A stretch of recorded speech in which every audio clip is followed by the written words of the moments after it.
Ustadz, saya dulu sebelum tobat, sebelum hijrah, sebelum menemukan titik balik hidup saya enak-enak aja. Tapi setelah tobat ini Ustadz, sholat ke masjid pulang sendal hilang. Hari kedua helm hilang. Lama-lama istri hilang. Belum ada apa-apanya. Jadi penyebutan Nabi Ibrahim satu hari berapa kali kita sebut kama satu sholat sunat aja 4 kali sebut kama sallaita ala Ibrahim wa ala ali Ibrahim kama barakta ala Ibrahim wa ala ali Ibrahim. Itu bukan asal sebut aja, menyadarkan diri.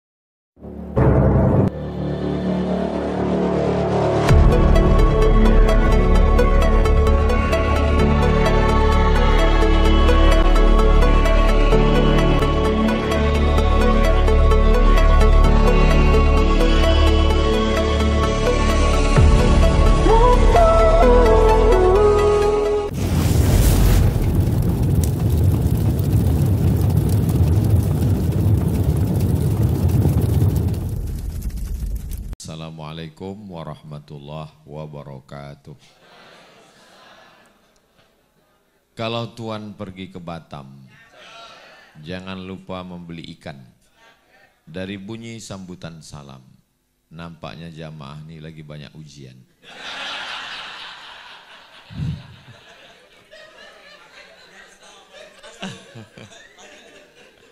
Apa kabar abang, kakak, ibu, bapak semua sehat ya? Mudah-mudahan istiqomah iman dan Islam. Amin ya rabbal alamin. Yang pertama adalah tes. Yang kedua setelah tes, trust. Setelah itu baru lift. Yang pertama dites dulu. Kira-kira ada nggak manusia ini yang hidupnya nggak pernah ada ujian sama sekali? Ada, orang gila.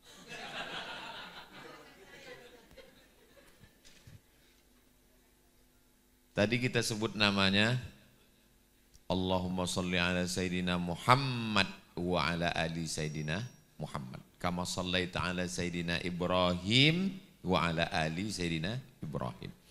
Kama barakta ala Sayyidina Muhammad wa ala ali Muhammad. Kama barakta ala Sayyidina Ibrahim wa ala ali Sayyidina Ibrahim. Nabi Ibrahim lahir punya bapak namanya Azar. Siapa nama bapaknya? Azar. Wa idh qala Ibrahimu li abihi Azara. Ingatlah ketika Ibrahim berkata kepada bapaknya Azar, atattakhidhu asnaman alihah. Kenapa kamu nyembah berhala? Punya bapak nyembah berhala.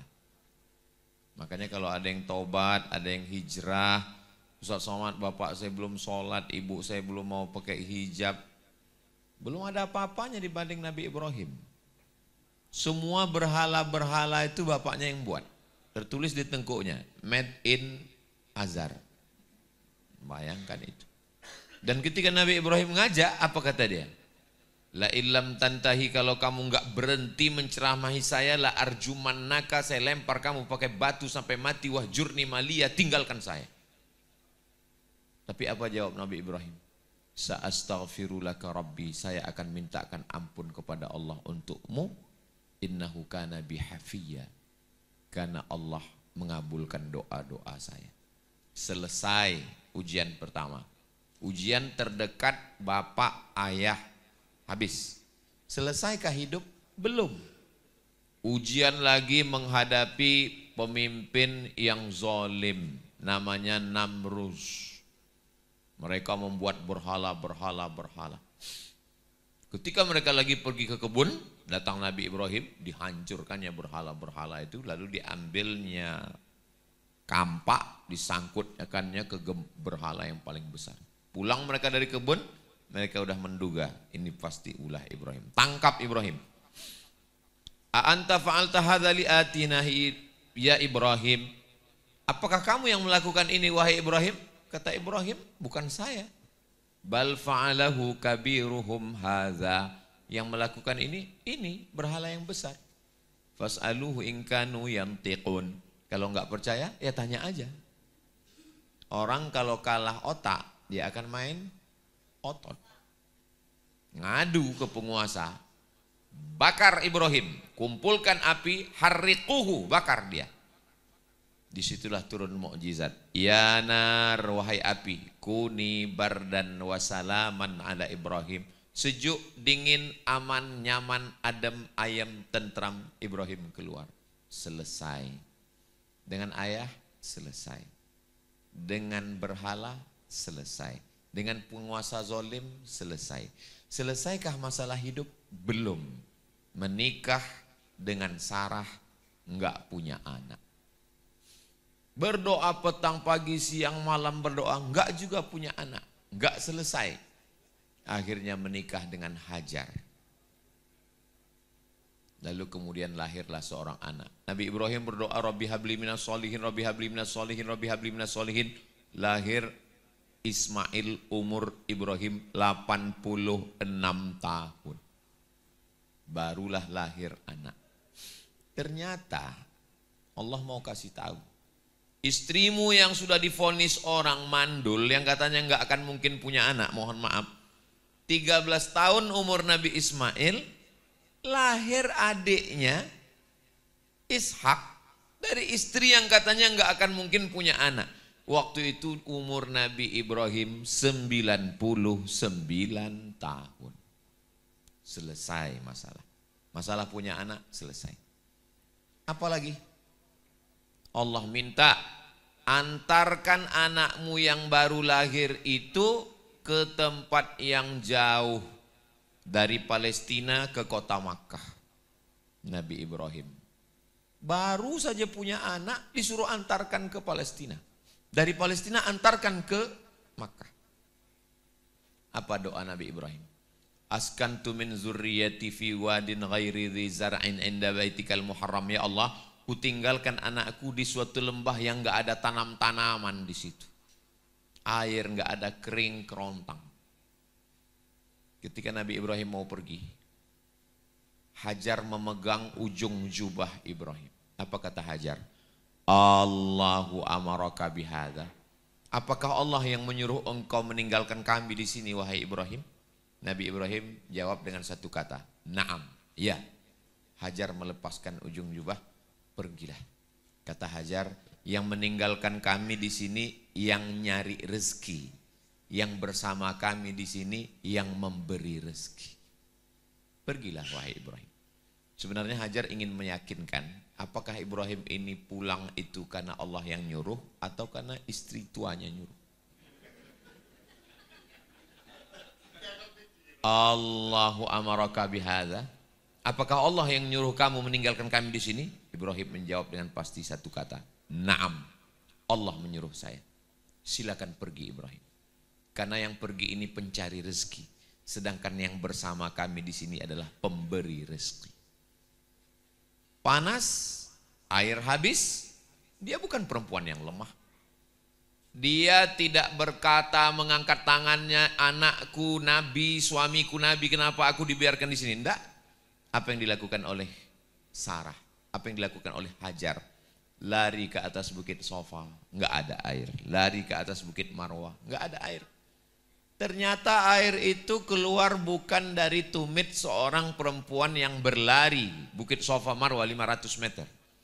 Tapi air itu datang dari tumit anak kecil yang belum pandai berdiri. Yang digesekkan ke pasir, memancar air. Berkumpullah, berkumpullah. Bahasa Arabnya zamzami, zamzami. Berkumpullah. Air zam-zam itu berkumpul. Ibrahim pindah dari Babilonia ke Palestina 1800 sebelum Masehi, sekarang sudah 2025, berarti 3800 tahun yang lalu air itu memancar tidak kering sampai sekarang. Perjuangan seorang perempuan yang luar biasa. Memang perempuan itu dari dulu luar biasa. Laki-laki biasa di luar. Dengan ayah selesai, dengan penguasa zalim selesai. Dengan penyembah berhala selesai. Dengan istri selesai. Berpisah dengan anak selesai. Selesaikah ujian? Belum. Begitu anak remaja, apa yang terjadi? Ya bunayya, wahai anakku, inni ara fil manam, aku lihat dalam mimpiku, anni azbahuka, aku menyembelih lehermu, fanzur madza tara, apa pendapatmu? Ini ujian terberat.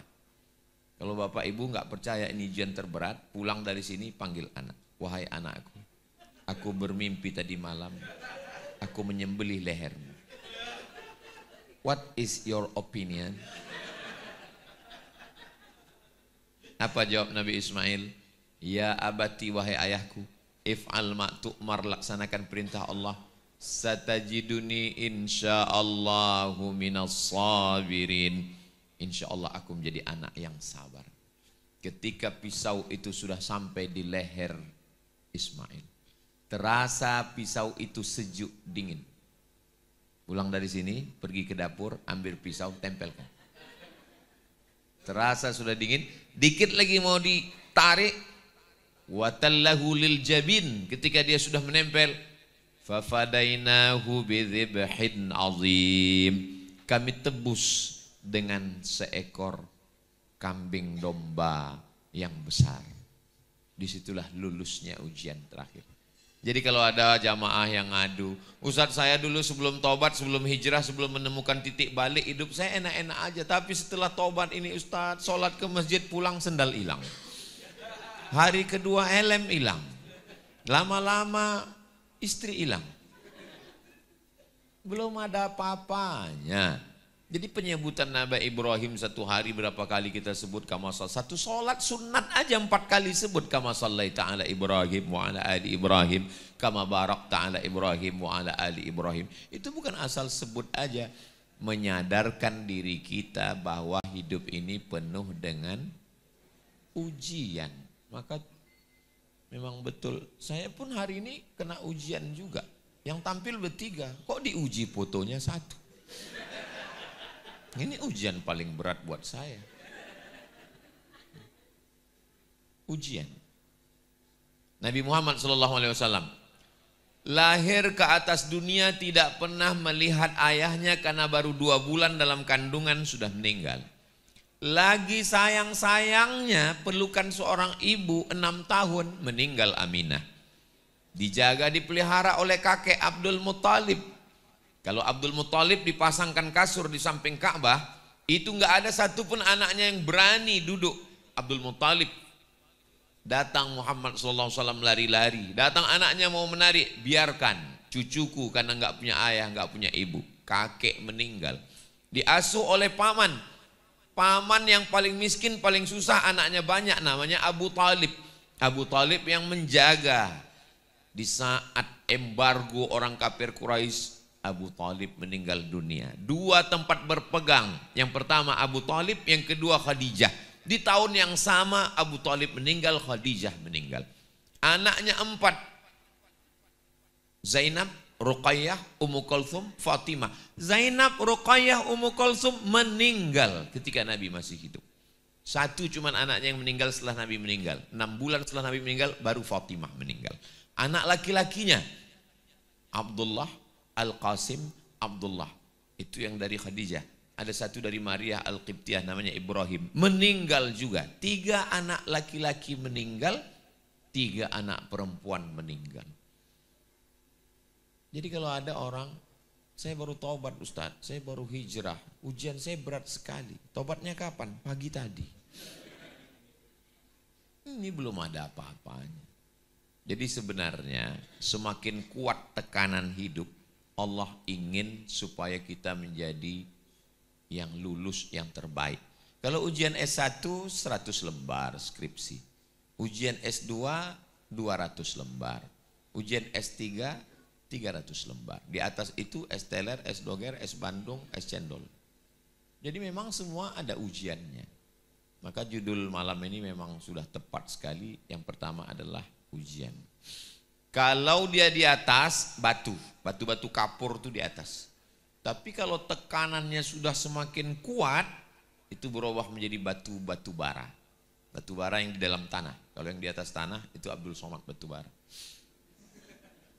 Tapi kalau panasnya sudah 200 derajat Celcius, 300, 400, 500, sampai 9, 10 skala Mohs, dia sudah menjadi batu yang sangat keras. Itulah yang disebut dengan intan, berbalutkan berlian di dalam. Ini disebut, ini pulang banyak yang mau ini. Semakin keras tekanan, semakin panas, karena sesungguhnya semakin mahal, semakin dicari. Makanya kalau dia memang betul-betul batu, 2-3 kali gosok jadi. Tapi kalau sudah 100 kali gosok enggak juga jadi, berarti memang batu gilingan. Cocoknya untuk sambal terasi. Tapi bukan berarti enggak ada gunanya, tetap ada manfaatnya. Cuma tempatnya aja yang beda. Kayu juga begitu. Ada yang kayu jati, tapi ada yang kayu untuk bakar. Ada kayu bakar, tapi ada kayu yang lebih hebat lagi. Begitu kita pergi ke Saudi Arabia, melihatnya, tanyanya 1 gram berapa? $100. Ud. Itulah dia kayu gaharu. Sudah gaharu cendana pula, sudah tahu bertanya pula. Saya pernah dikasih orang minyak sebotol segini. Ustaz Somad, ini khusus untuk Ustaz, harganya $1.000. Langsung saya buka kalkulator, 1.000 kali 15 juta. Saya simpan sampai sekarang enggak saya pakai. Soalnya kalau saya pakai parfum, biasanya pasalnya saya oles, yang lain minta. Itu kalau saya pakai nanti yang oles, saya meleleh air mata.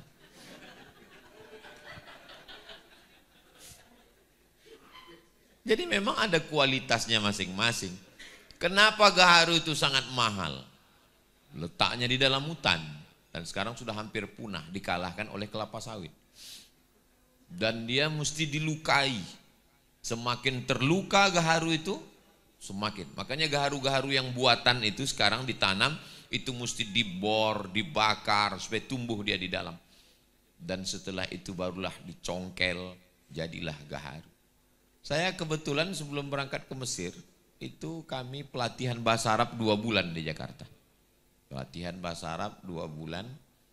Kami yang tidak dari Jakarta, saya dari Sumatera, dari Riau, beberapa kawan jalan-jalan, keliling, Sabtu, Ahad libur. Yang anak Jakarta, Jabodetabek pulang. Kami enggak pulang. Kemana kita, Mat? Sabtu, Ahad libur. Ya udahlah kita jalan-jalan aja. Jalan kami keliling Jakarta, kami tengok, kami lihat. Plaza. Di tempat saya plaza itu mall. Nah ini kayaknya mall nih, turun rupanya kantor semua isinya. Sama jualan-jualan di atas. Tiba-tiba teman saya hilang. Mana dia? Mundur lagi ke belakang, rupanya dia lagi duduk di kursi jati. Tahun 98, sedang krisis. Tertulis di situ kayu kursi jati 15 juta. Saya bilang, ngapain kamu duduk di sini? Supaya seumur hidup kita pernah duduk di kursi yang harganya 15 juta. Kayu jati di tengah hutan bertemankan dengan pacat, dengan nyamuk. Tapi begitu dia dipotong, dijemur, dikeringkan, dipahat, di kertas pasir, didempul, barulah kemudian diletakkan di gedung yang tinggi pencakar langit di ibu kota negara Indonesia. Dan semua orang ingin membelinya, memilikinya. Setelah melewati ujian yang luar biasa. Cincin yang ada di tangan ibu-ibu sekalian, apakah itu langsung jadi? Enggak. Dia di pedalaman Kalimantan orang mengambil seperti diayak dulu. Dipisahkan dulu antara kuning tanah liat dengan kuning emas dan kuning satu lagi. Baru dikumpulkan, dicuci lagi dengan merkuri. Makanya tambang ilegal merusak alam, ikan mati karena racun, dan orang yang memakai itu pun kena radiasi merkuri. Barulah setelah itu jadi butiran-butiran emas, baru diambillah intan berlian, lalu kemudian disematkan. Semua calon pengantin baru pergi melihat etalase kaca di mall yang mahal, ketika ditunjuk, kira-kira nanti kita nikah maharnya yang mana ya? Ini aja. Begitu ditanya, berapa harganya? 300 juta. Langsung berdenyut tangkai jantung. Hampir innalillah wa inna ilaihi raji'un. Kenapa orang semua mau? Karena proses ujian. Kalau untuk diletakkan di tangan seorang mempelai perempuan saja perlu batu. Ustaz mau ngeliatkan cincin Ustaz? Enggak, ini mereknya Casio, dikasih orang. Kalau hanya untuk diletakkan di tangan saja prosesnya begitu, Apalagi untuk menjadi hamba Allah yang akan masuk ke dalam surga, akan didudukkan bersama Nabi Muhammad sallallahu alaihi wasallam. Jadi kita ini memang ujiannya macam-macam. Kadang suaminya baik, istrinya kuntilanak. Kadang istri solihah, suaminya genderuwo. Kadang suami sudah baik, istri sudah baik, anak tuyul. Jadi memang ujian itu datang dari berbagai macam sisi. Gitu. Saya tidak bermaksud pulang dari sini lalu saling memanggil, hai genderuwo, hai kuntilanak, bukan itu maksud saya. Bahwa memang ujian hidup itu iya begitu. Saya mau menyatakan bahwa sedang Nabi Muhammad SAW aja yang Sayyidul Anbiya wal Mursalin ada ujiannya. Ustadz Lukman ujiannya lain, Ustadz Salim ujiannya lain. Buktinya dia lebih cepat pulang. Saya ujiannya lain. Dan memang kita, dan alhamdulillah beberapa hari ini kami dari mulai hari Jumat pagi, siang, malam ketawa terus. Baru saya sadar malam ini, ternyata mereka ini ketawa karena lepas dari ujian.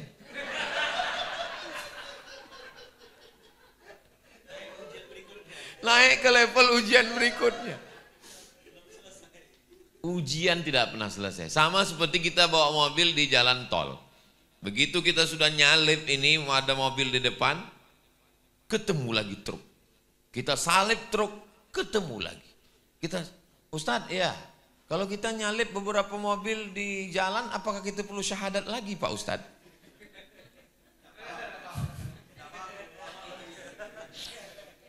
Jadi memang nggak pernah sampai akhirnya keluar dari pintu tol. Kita melihat pintu tol, alhamdulillah udah berakhir ujian. Tapi pas gitu kita tempelkan kartu, kurang. Ujian terakhir. Ustadz kemarin kan hari Jumat datang ke Surabaya. Ada di Surabaya ke Malang. Lalu kemudian ini Malang. Besok ada 2 jadwal lagi. Terus Ustadz istirahatnya kapan? Istirahat kita nanti di surga bersama Nabi Muhammad SAW. Kalau berharap hidup ini lepas dari ujian, istirahat enggak bakalan. Kayaknya nanti kalau udah tamat SMA, udah pakai seragam lah, rambut mesti pendek lah. Kayaknya nanti enggak boleh pakai motor lah. Nanti kalau udah tamat SMA, kayaknya di kampus nyaman. Kampus lebih banyak lagi ujian buat makalah, presentasi. Kayaknya kalau materi sudah habis, kayaknya nyaman ujian lagi, nulis skripsi. Kayaknya kalau udah selesai S1 ini agak aman, ujian lagi nyari kerja. Kayaknya kalau udah kerja ini kayaknya agak tenang Pak Ustadz. Ditanya orang, kapan nikah? Kayaknya kalau udah nikah ini selesai. Ditanya orang, kok belum punya anak? Kayaknya kalau udah punya anak tenang ini. Ditanya orang, kok anaknya laki-laki semua? Nggak punya anak perempuan. Contohnya siapa? Saya. Kayaknya nanti kalau anak-anak ini udah besar, kita nyaman ya mah. Iya, rupanya setelah anak besar menikah, dia malah nitipkan anaknya ke kita. Kapan hidup ini mau tenang? Kalau mau merasakan hidup ini tenang, nyaman, adem, ayam, tentram, nanti ketika kita di surga bersama Nabi Muhammad SAW. Maka sempat-sempatkanlah di celah-celah kesibukan untuk sholat duha agak 2 rakaat. Sempat-sempatkan sholat tahajud di tengah malam. Sempat-sempatkan untuk bersedekah, zakat, wakaf, infak, sedekah. Karena kalau menunggu lapang, menunggu tenang, tidak akan ketemu dengan namanya ketenangan. Orang kaya pakai mobil yang mahal lewat di jalan tol. Sendirian, istri jauh, anak jauh. Di samping tol ada padi, sawah terhampar, hijau. Di tengah sawah ada pondok. Bahagianya mereka yang ada di pondok ya. Siang-siang ini bisa makan ikan asin dengan sambal terasi yang bawa istri.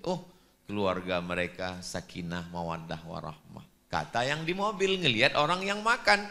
Apa kata mereka yang ada di tengah sawah? Bahagianya yang naik mobil. Padahal sebenarnya kedua-duanya sedang bahagia.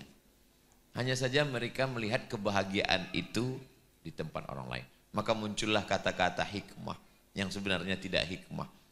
Hijau rumput di rumah, lebih hijau rumput rumput sintetis. Kebahagiaanmu adalah yang sedang kau jalani hari ini. Kenapa manusia banyak berduka cita? Karena terlalu memikirkan masa lalu dan terlalu mengkhawatirkan masa depan sampai tidak menikmati masa sekarang. Alhamdulillah. Jangan telepon dari rumah.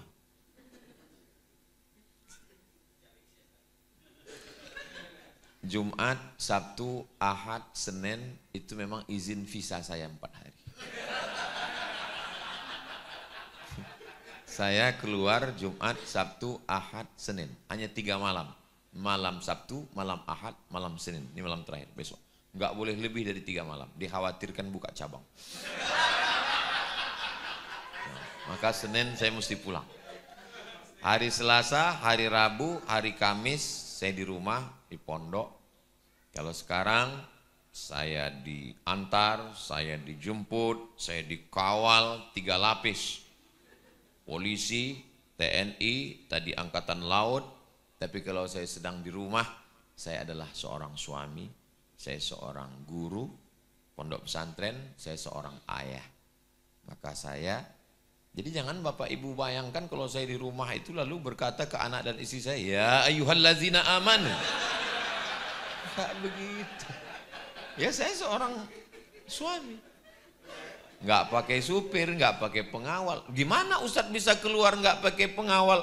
Iya, saya pakai masker. Pakai masker, kacamata hitam, pakai topi pet, pakai baju hitam, pakai celana hitam, man in black.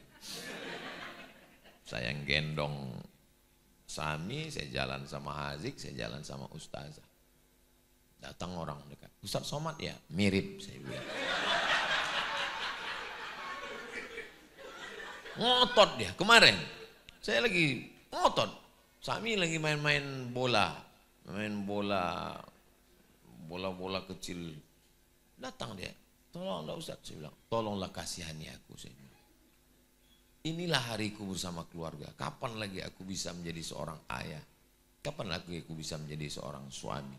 Saya katakan ke istri saya, aku ini macam kain pendek. Kalau ditarik ke kepala, kakiku terbuka.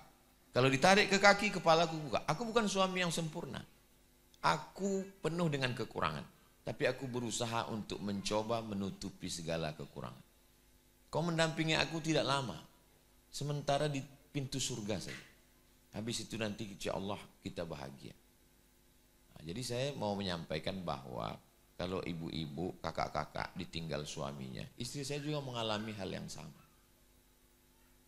Kalau suami pergi, saya juga pergi. Dan kalau suami merasakan kekhawatiran, kita sama laki-laki, kita yang khawatir juga. Dan kalau ditanya tinggal di mana, pulang jam berapa, itu sesungguhnya Allah sedang mengirim security syariah untuk kita. Allah sayang sama kita. Kalau ada di antara perempuan yang mengatakan, ini Pak Ustadz bukan yang doa saya dulu, saya doa suami itu yang tinggi, yang berotot, yang matanya biru, yang kulitnya putih. Allah itu ngasih kita bukan yang kita minta, tapi yang menurut ilmu Allah cocok untuk kita. Coba bayangkan suami ibu kayak bule, itu tingkat kekhawatirannya tinggi sekali. Gula darah naik, jantung koroner naik, detak jantung nggak normal. Tapi begitu dapat suami yang biasa-biasa aja, alhamdulillah Pak Ustadz. Mau diambil orang silakan, mau nggak pulang juga nggak apa-apa. Gitu. Jadi Allah ngasih, direkam Ustadz Lukman Bah. Jadi Allah itu yang paling indah itu adalah ketika menyerahkan kepada Allah Subhanahu wa taala, inna sholati wa nusuki wa mahyaya wa mamati lillahi rabbil alamin. Di awal salat, di ujung salat 4 lagi. Kalau di awal salat tadi inna sholati wa nusuki wa mahyaya wa mamati, di akhir salat 4 juga. At-tahiyatul mubarakatuh sholawatut thayyibatu lillah. Tapi bukan berarti tanpa usaha dan ikhtiar. Ini air ini memang milik saya. Ini untuk Ustadz Salim, ini untuk Ustadz Lukman, ini untuk Ustadz Heru, ini untuk Ustadz Somad. Memang milik saya. Ustadz kok tahu? Ya saya menduga aja. Karena kami kan berempat. Berarti ini air ini milik saya. Tapi kalau Ustadz Salim tidak menuangkannya dan saya tidak berusaha untuk mengambilnya, mendekatkan ke mulut, apa mungkin dia masuk ke mulut saya? Enggak. Saya tinggal buka mulut. Enggak mungkin masuk. Ada usaha dan ikhtiar. Saya mau mengatakan kita enggak boleh apatis. Jangan gara-gara inna sholati wa nusuki, besok ini para bisnismen ini pas ditanya, gimana planning kita 2025-2026? Inna sholati wa nusuki wa mahyaya wa mamati lillah. Kalau mau berpikiran simple, kita tinggal pergi ke pasar, ambil ikan, bawa pulang. Kan selesai. Tapi laki-laki tidak begitu. Laki-laki nyewa speedboatnya, bawa motornya, bawa mobilnya, letakkan di tepi sungai, pergi mancing ke tengah laut. Pas ditanya, mau ngapain, mau ngambil ikan? Kenapa nggak beli di pasar? Bukan masalah ikannya Pak Ustadz, adventure. Laki-laki itu petualang Pak Ustadz. 2 hari 2 malam di tengah laut. Dipukul ombak, diempas gelombang. Nggak dapat ikan. Pulang malu, beli juga di pasar. Karena petualangannya. Kenapa Ustadz Lukman buat masjid makan-makan? Kenapa Ustadz Lukman buat masjid ramah anak? Itu pasti ada kronologisnya. Bagaimana beliau dulu kuliah di Malaysia. Bagaimana beliau bawa anak pengurus masjid marah-marah. Beliau ingin memperbaiki itu. Tapi tidak hanya sekedar ceramah. Jadi ternyata di balik ujian-ujian itu Allah punya maksud. Saya buat sekolah 1 tahun gratis 25 orang. Kenapa 25? Karena itu batas kemampuan saya. SMP kelas 1 25, kelas 2 25, kelas 3 25. SMA kelas 1 25, kelas 2 25, kelas 3 25. 75 150 anak. Gratis. Uangnya dari mana? Dari Ustadz Abdul Somad Official. Subscribe, like, share, and comment. Kenapa Ustadz buat sekolah gratis? Ibu saya membawa saya ke guru ngaji pondok pesantren. Dia serahkan saya ke guru. Ustadz, aku serahkan anakku Abdul Somad. Dia serahkan pakai ketan dicampur dengan kunyit, warnanya jadi kuning, lalu kemudian di atasnya dibuat kelapa dengan gula merah. Tradisi di tempat kami, orang Melayu, kalau anak diserahkan pakai ketan kuning, itu berarti anak ini diadopsi jadi anak angkat. Saya lama berpikir, kenapa mak saya menyerahkan saya ke guru itu supaya jadi anak angkatnya? Mak saya cerdas. Karena kalau saya jadi murid, saya bayar. Tapi kalau saya jadi anak angkat, saya ngaji gratis. Saya sampaikan ke anak santri. Aku dulu diserahkan emakku ke Ustadz Armawi Abdurrahman di sekolah tahfiz supaya aku jadi anaknya. Maka masa lalu itu yang selalu dalam pikiran saya, hikmahnya itulah saya buat pondok untuk laki-laki namanya Nurul Azhar, untuk perempuan Mahat Az-Zahra, laki-laki 150, yang perempuan 150. Channel Ustadz Abdul Somad Official itu setiap bulannya berkisar antara 100 sampai 150 juta. Tidak pernah sekalipun sejak awal channel itu sampai hari ini masuk transfernya ke nomor saya. Semuanya ke nomor yayasan untuk gaji guru, beli beras, beli sabun, sampo, bayar listrik, bayar air, semuanya. Kenapa Ustadz ceritakan ini? Saya mau ngasih tahu bahwa di balik ujian-ujian itu, sekian tahun ke depan Allah ingin kita berbuat sesuatu. Coba andai dulu ujian itu nggak ada pada saya, tidak akan saya lakukan ini karena tidak berkesan di hati saya. Tapi ada yang lain yang mau saya sampaikan supaya jangan orang memfitnah saya. Karena kalau saya pakai mobil, apa kata orang? Ah, itu pasti mobilnya hasil YouTube. Kau tahu dari mana? Dari suara knalpotnya, tuk tuk tuk tuk tuk.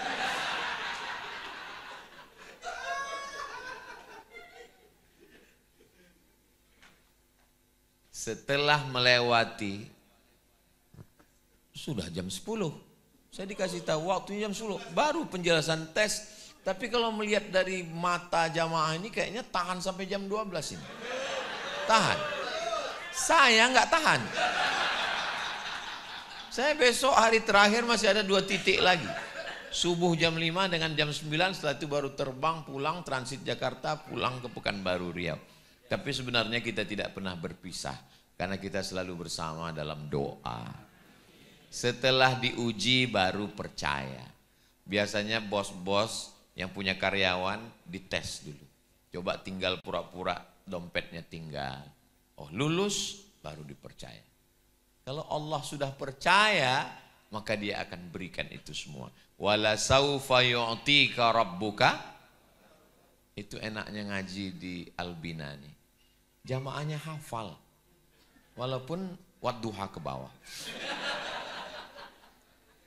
Kalau Allah sudah percaya akan dia kasih. Cuman masalahnya kadang ketika Allah sudah kasih, di saat itu kita sudah tidak perlu lagi.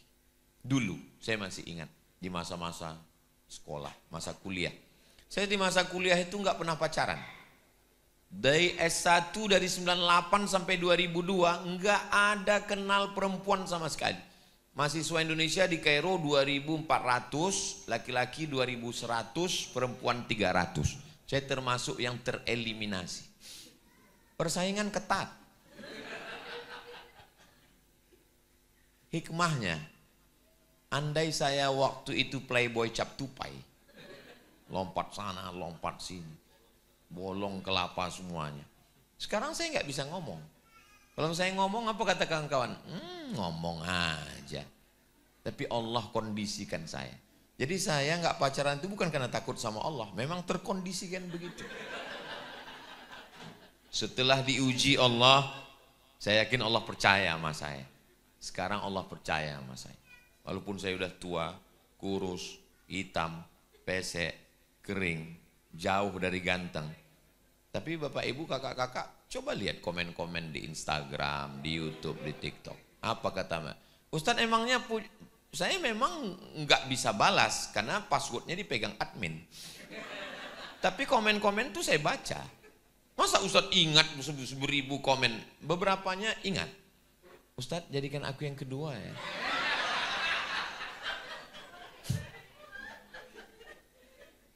Allah kalau percaya dia akan kasih. Jadi kita tinggal meraih kepercayaan Allah, trust. Hubungan kita dengan jamaah ini bukan antar perusahaan dengan karyawan. Hubungan kita satu, trust. Sekali orang percaya, jangankan hartanya, nyawanya dia berikan. Berapa banyak perempuan-perempuan anak orang kaya, kebunnya sejauh mata memandang, tapi dia ketika menikah dengan suami yang biasa-biasa saja. Apa kata si perempuan kepada suaminya? Bang, Mas, jangankan hartaku, jangankan STNK BPKB ku, nyawaku ku berikan kepadamu. Satu-satunya kesalahanku dalam hidup adalah satu, mencintaimu. Nyawa dia berikan. Kenapa? Hubungan adalah trust, kepercayaan. Tapi kalau sekali dia sudah tidak percaya, seumur hidup. Makanya seringkali saya ketemu dengan jamaah itu, kalau ketemu dengan saya foto sampai 2-3 kali. Pas saya tanya, untuk apa? Persiapan Pak Ustadz, lapor ke rumah. Kalau sama Ustadz, Allah percaya insya Allah. Alhamdulillah, mudah-mudahan istri saya percaya sama saya. Setelah percaya, baru Allah naikkan derajat pelan-pelan. Cuman standar kita kan derajat ini selalunya materi. Siapa yang tidur di atas singgasana yang tinggi, megah, mewah, cantik, mahal, dialah yang tinggi derajatnya. Kalau begitu standar kita berpikir, yang tidur di atas tempat tidur yang tinggi, yang mahal, yang mewah, yang sutra, itu Abu Jahal, Abu Lahab. Nabi Muhammad SAW tidurnya di atas pelepah kurma. Standar itu tidak berlaku. Siapa yang berkuasa yang hebat berarti naik derajatnya. Siapa yang terlunta-lunta di tengah gurun pasir berarti derajatnya rendah. Kalau itu yang dijadikan standar, maka yang tinggi derajatnya Fir'aun. Sedangkan Nabi Musa terusir dari istana. Standar ketinggian itu ada pada istiqomah. Jadi kalau kita istiqomah sholat berjamaah, istiqomah baca Quran, istiqomah berzikir, istiqomah dalam kebaikan, sesungguhnya kita sedang diangkat Allah derajatnya. Walaupun kita hebat di mata manusia, berapa lamalah kehidupan ini? Kehidupan ini, kenapa Ustadz bisa berjalan? Kenapa Ustadz bisa megang mikrofon? Kenapa Ustadz bisa ngomong? Iya, karena darah masih mengalir ke otak saya. Dari otak saya mengalir ke mulut. Sinkron antara apa yang mau saya omongkan dengan apa yang terpikirkan. Ngalir dia. Dari mana otak itu bisa mendapatkan darah? Dari jantung. Jantung itu berdegup. Kalau Allah mau, satu kali degup, berhenti, mati. Kena serangan. Kok Israel? Serangan jantung. Enggak nunggu tua, enggak nunggu sakit. Orang kalau sudah kena serangan jantung mendadak, berhenti jantung.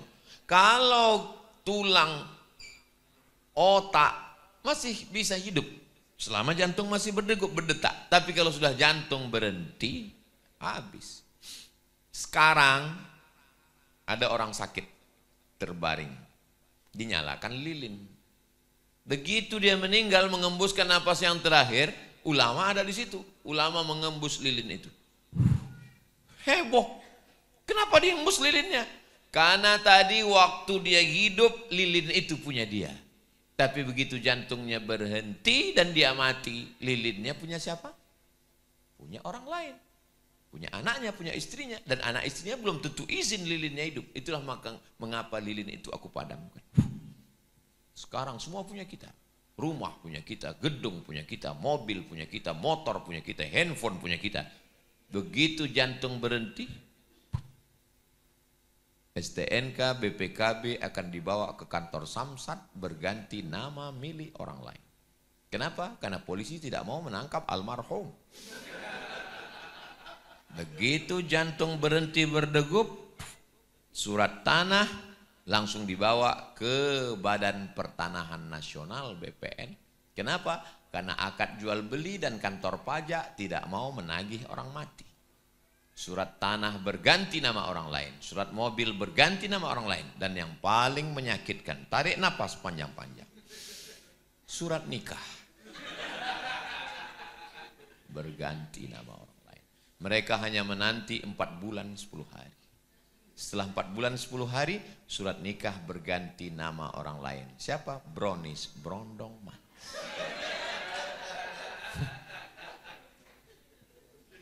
Mereka mulai kumpul reuni SD, reuni SMP, reuni SMA. Kamu yang kemarin suaminya meninggal ya? Iya. Perasaan sudah 4 bulan 5 hari, 5 hari lagi Beb. Rumah kamu yang bangun, tanahnya kamu yang nyari, arsiteknya, ruang tamunya, kamarnya, keramiknya dari mana, bentuk toilet, kamar mandi, semua. Tapi apa yang terjadi? Dia yang datang menikmati. Dia bukan cuma naik ke rumahmu, bukan cuma naik ke tempat tidurmu, dia naik ke istrimu. Saya tahu ini menyakitkan. Kadang jujur itu memang menyakitkan. Tapi saya juga nggak mau pulang dari sini kalian kelahi. Saya tidak. Saya cuma mau menyadarkan kita yang sesungguhnya. Walaupun saya sedang mengatakan menyadarkan kita. Sebenarnya ke jamaah, ke abang 1, ke saya 4. Mau menyadarkan kita nih laki-laki bahwa kita bahagiakanlah diri kita bersama Allah, membangun masjid, menolong pondok pesantren, menemukan titik balik. Karena pada akhirnya semua akan menjadi milik orang lain. Perempuan-perempuan yang menangis di tepi kubur kita, sudahlah, akhirilah sandiwara ini. Ustaz, sayang, nggak ada lagi maknanya hidup ini. Saya mau masuk ke dalam aja. Biasanya ustaz-ustaz melarang, jangan bu, istighfar. Saya sampai sekarang kalau ada perempuan yang nangis suaminya meninggal, belum pernah saya larang sekalipun. Saya mau ngelihat serius enggak? Cobalah masuk, coba. Enggak ada. Motor yang kita beli, motor yang kita sayang, motor yang kita cinta, Belum mandi yang punya motornya udah mandi mengkilat. Begitu 4 bulan 10 hari mereka akan jalan sore-sore. Saking kuat pegangannya. Kecepatan cuma 30 km. Tapi pegangan 120. Dia nanya, mana kubur suamimu yang dulu? Itu sana.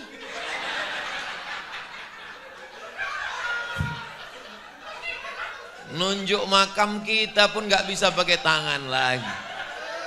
Yang dulu katanya sehidup semati. Yang katanya kaulah bulan, kaulah bintang, siang dan malam terbayang-bayang, makan tak kenyang, tidur tak lelap. Puih.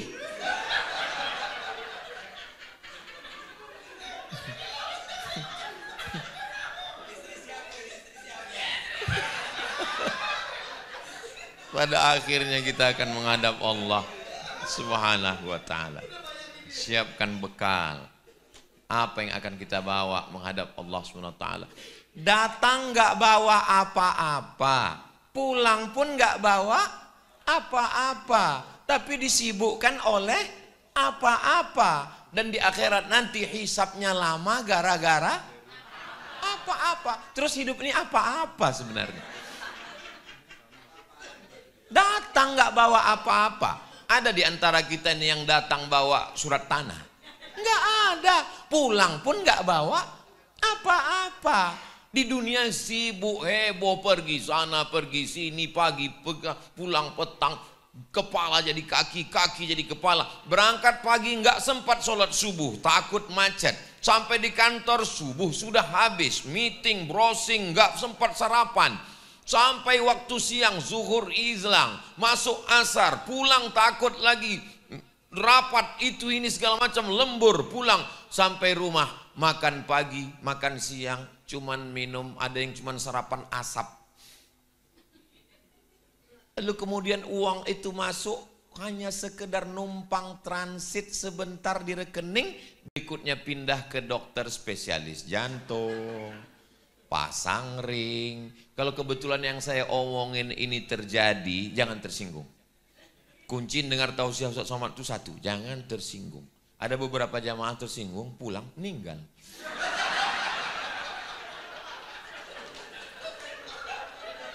Apa yang tersisa dari hidup ini? Enggak ada.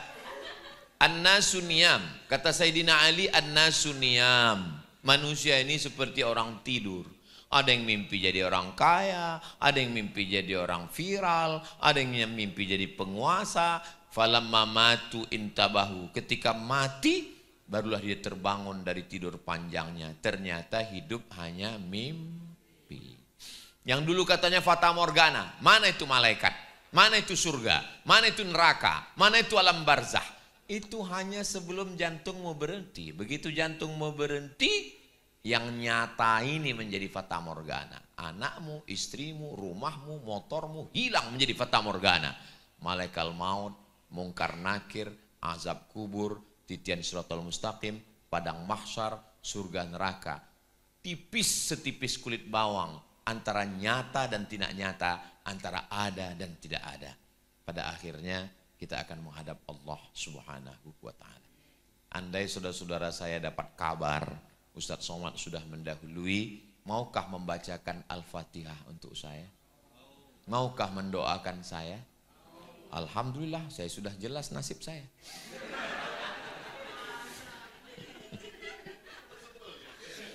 Hidup ini menunggu mati. Yang namanya nunggu itu kan membosankan. Maka sebelum Allah datangkan malaikat maut mencabut nyawa, dikirim Allah lah makhluk-makhluk yang lucu-lucu. Suami yang lucu-lucu, anak yang lucu-lucu, istri yang lucu-lucu. Hidup ini nunggu. Yang namanya nunggu itu membosankan. Maka Allah kirim satu makhluk yang lebih membosankan dari menunggu.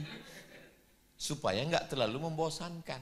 Hidup ini permainan. Nggak usah terlalu serius, Besti. Yang serius itu adalah menyiapkan bekal setelah mati.